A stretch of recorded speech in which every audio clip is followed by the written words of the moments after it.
नमस्कार दोस्तों, मैं हूं हैरी और आप देख रहे हैं जोहार झारखंड टेक। दोस्तों आज की इस वीडियो में हम लोग बात करेंगे साइंस के कुछ मॉडल पेपर की, जो कि आपके लिए बहुत ही लाभदायक होंगे। दोस्तों आशा करता हूं कि आपको ये वीडियो बहुत अच्छी लगेगी।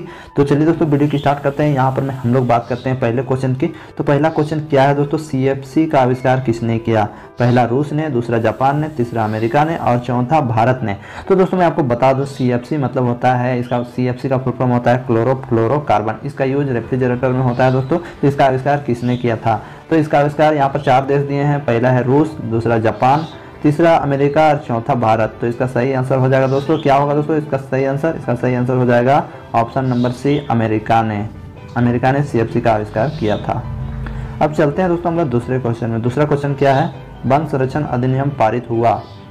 तो यहाँ पर ऑप्शन है दोस्तों, कब पारित हुआ था ये?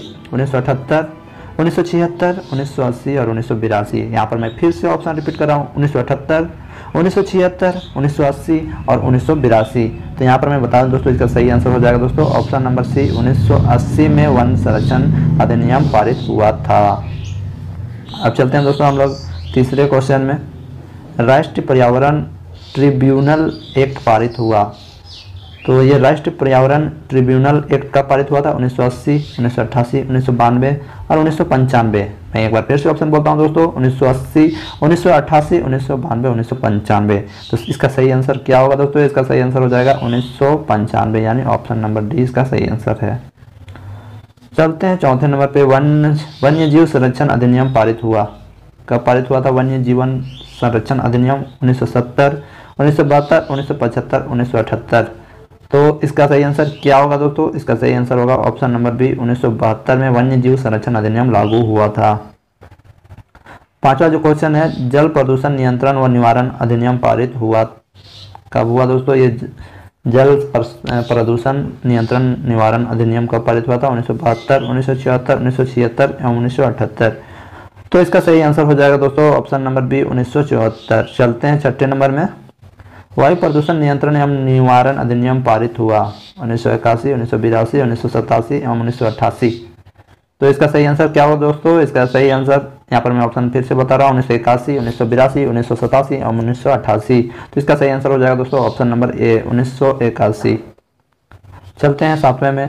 पर्यावरण अधिनियम पारित कब हुआ? यानी पर्यावरण अधिनियम जो बना था वो कब पारित हुआ था? तो 1980, 1982, 1986 या 1988।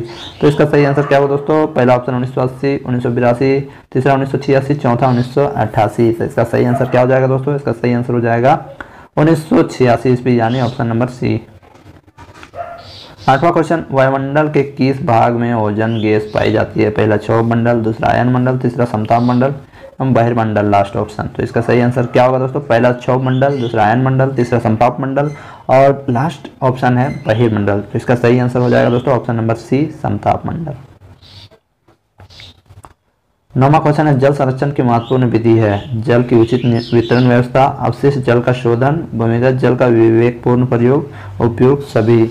जल का उचित वितरण व्यवस्था, अवशिष्ट जल का शोधन, तीसरा भूमिगत जल का विवेकपूर्ण प्रयोग और तीसरा चौथा उपयुक्त सभी। तो इसका सही आंसर हो जाएगा दोस्तों यहाँ पर सभी हो जाएगा आंसर, उपयुक्त सभी। यह 4 प्रकार से हम लोग जल संरक्षण कर सकते हैं। और 10वां जो क्वेश्चन है, जल प्रदूषण को रोकने की भौतिक रासायनिक विधि है। पहला जो है आयन विनिमय, दूसरा ओजोनीकरण, तीसरा क्लोरीनीकरण और चौथा है उपयुक्त सभी। यहाँ पर पहला जो है आयन विनिमय, दूसरा ओजोनीकरण, तीसरा क्लोरीनीकरण और चौथा है उपयुक्त सभी। तो इसका सही आंसर हो जाएगा दोस्तों उपयुक्त सभी, यानी ऑप्शन नंबर डी इसका सही आंसर होगा। चलते हैं 11वें में। तीव्र अल नीनो के आने का वर्ष है। तीव्र अल नीनो के आने का वर्ष है 1980, 1982, 1984 एवं 1986। पहला 80, दूसरा 82, तीसरा 84 एवं चौथा है 1986। तो इसका सही आंसर हो जाएगा दोस्तों ऑप्शन नंबर बी, 1982। 12वां क्वेश्चन है, वायुमंडल में सूर्य की परावैंगनिक किरणों से रक्षा करने वाली गैस कौन सी है? पहला है हीलियम, दूसरा ओजोन, तीसरा कार्बन डाइऑक्साइड और चौथा है हाइड्रोजन। पहला है हीलियम, दूसरा ओजोन, तीसरा कार्बन डाइऑक्साइड एवं चौथा है हाइड्रोजन। तो वायुमंडल में हम लोग जो सूर्य की प्रकाश की किरणें आती है तो हम लोग उससे परावैंगनिक किरणें जो आती है उससे हम लोग की रक्षा कौन करता है दोस्तों? इसका सही आंसर हो जाएगा option number B, ozone. Ozone परत से हम लोग की हम लोग को सुरक्षा मिलती है परावैंगनिक किरणों से। 13वां नंबर जो है भारत में चक्रवात से प्रभावित राज्य है। पहला उड़ीसा, दूसरा गुजरात, तीसरा पश्चिम बंगाल, उपयुक्त सभी। तो इसका सही आंसर क्या हो जाएगा दोस्तों? ऑप्शन नंबर डी, उपयुक्त सभी। मतलब यहाँ पर जितने भी राज्य हैं सारे चक्रवात से पीड़ित हैं, मतलब चक्रवात इन राज्यों में आता है। पहला ऑप्शन 14वें क्वेश्चन में जाते हैं दोस्तों। भूस्खलन से प्रभावित राज्य है उत्तर प्रदेश, छत्तीसगढ़, उत्तराखंड, राजस्थान। पहला है उत्तर प्रदेश, दूसरा छत्तीसगढ़, तीसरा उत्तराखंड, चौथा है राजस्थान। तो इसका सही आंसर क्या हो जाएगा दोस्तों? उत्तराखंड भूस्खलन से प्रभावित राज्य है। 15वां क्वेश्चन दोस्तों, क्योटो प्रोटोकॉल के अनुसार कब तक ग्रीन हाउस गैसों में कमी का प्रस्ताव है?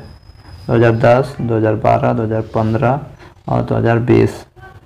2010, 12, 15 और 2020। तो इसका सही आंसर क्या हो जाएगा दोस्तों? ऑप्शन नंबर बी, 2012 तक क्योटो प्रोटोकॉल के अनुसार ग्रीन हाउस गैसों में कमी का प्रस्ताव है।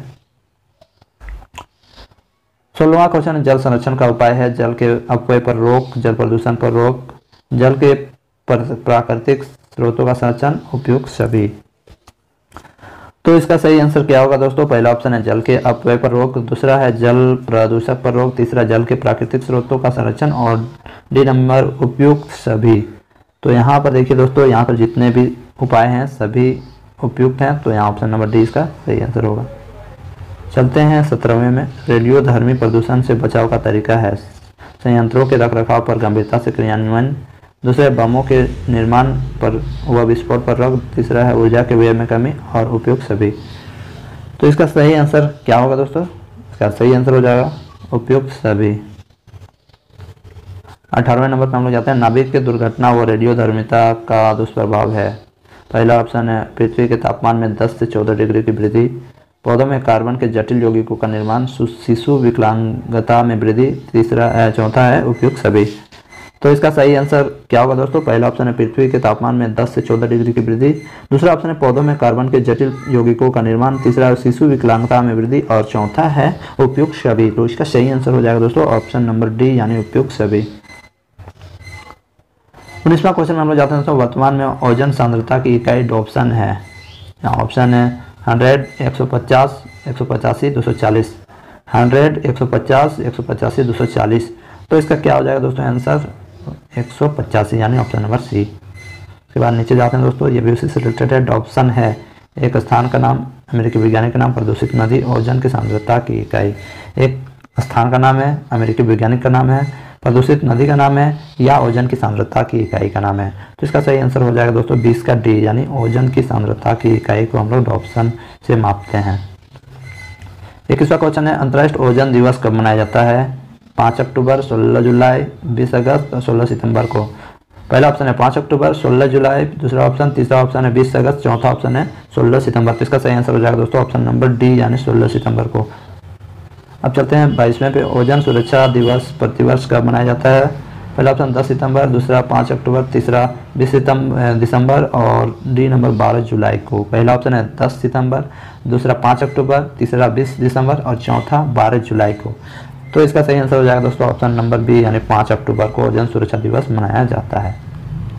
हम लोग चलते हैं 23वें पे। सूर्य की परावैंगनिक किरणों का दुष्परिणाम है। मनुष्य में कैंसर, चमड़ी का जलना, शिशु विकृतियां, उपयुक्त सभी। पहला ऑप्शन है मनुष्य में कैंसर, दूसरा है चमड़ा में का जलना, तीसरा शिशु विकृतियां या उपयुक्त सभी।